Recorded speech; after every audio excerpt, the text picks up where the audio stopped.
welcome back to some more AFK Arena. Today we're over on the free-to-play account on the test server, and we are looking at the Bountiful Trials of Leonardo da Vinci.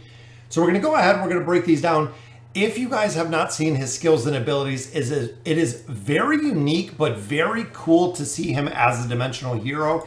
I want to slow it down a little bit. I want to see how effective he is within these stages. So we're going to go ahead, we're going to run a couple of stages. Of course, we got the guild trials in here as well. Make sure if you're doing the guild trials that you are getting the free diamonds out of here. So when you're running through and you're doing the guild trials, as long as you complete the trial, you do get diamonds. So out of the guild, you do get a lot of items there, but the guild trials do give you free diamonds, guys. So make sure that you are collecting the free diamonds out of there. There's no reason not to get them.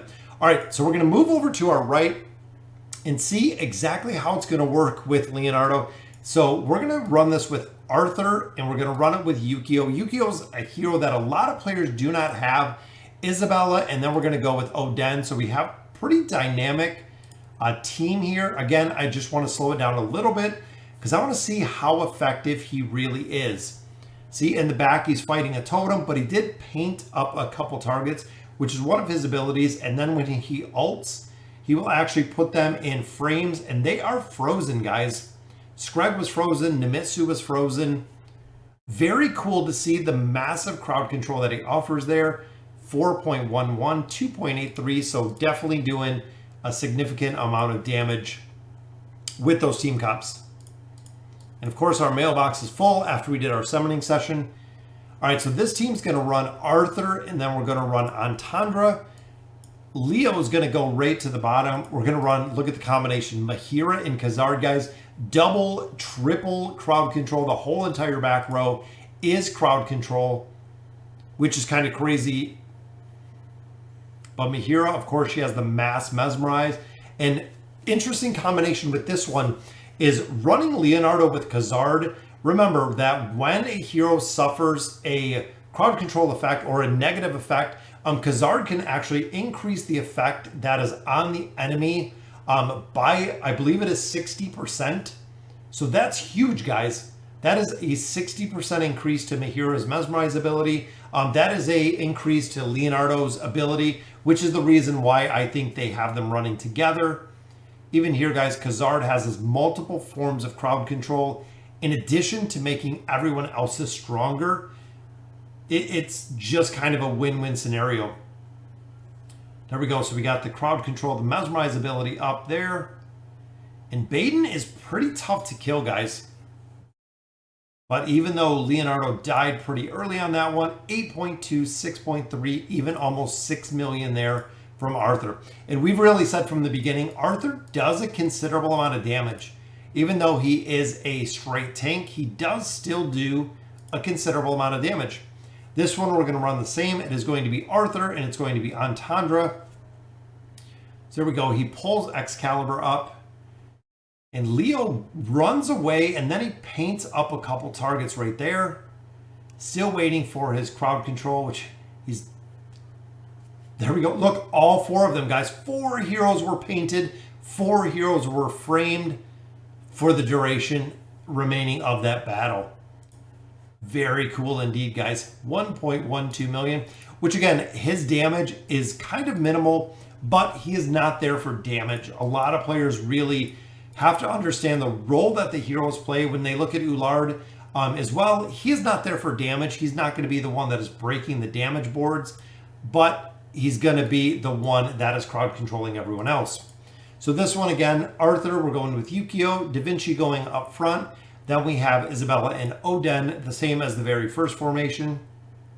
And look at Yukio's knockback. It's pretty interesting. I like running him with Kren because he does have a pretty solid knockback, and he kind of locks targets back there. Oden does the same as he's stacking enemies right to the back. Again, very cool to see 4.6 million damage there from Isabella.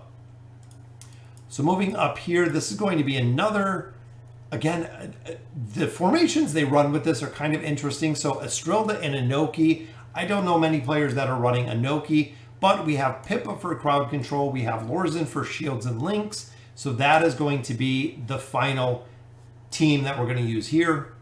Which again, there's the cannon. So a short-term stun from Leonardo. He's got a couple of targets painted up, but they didn't get a chance to get frozen in time.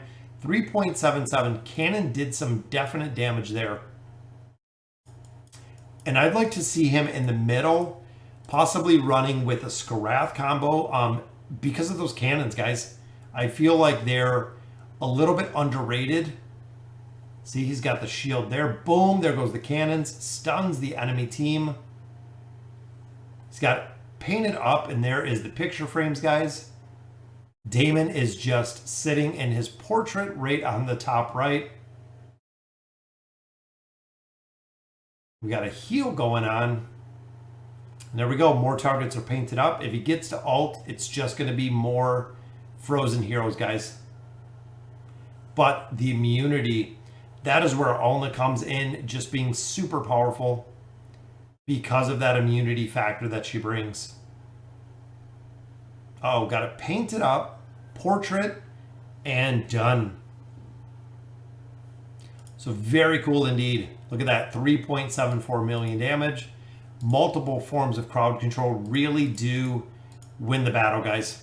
Honestly, it's how players are pushing the massive level deficiencies that we see is because of the crowd control that we have within these heroes. Boom, so there is our chest. We get our 60 stones out of there.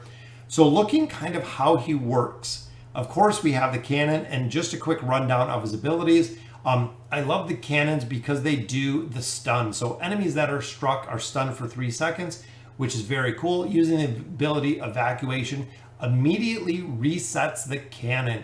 So if he does use this evacuation ability, so if he's taking damage, he kind of runs away, allowing this to be reset because of the damage. So it's very cool. Not only does the enemy lose 60 haste points, he can get away and he can survive, which is big.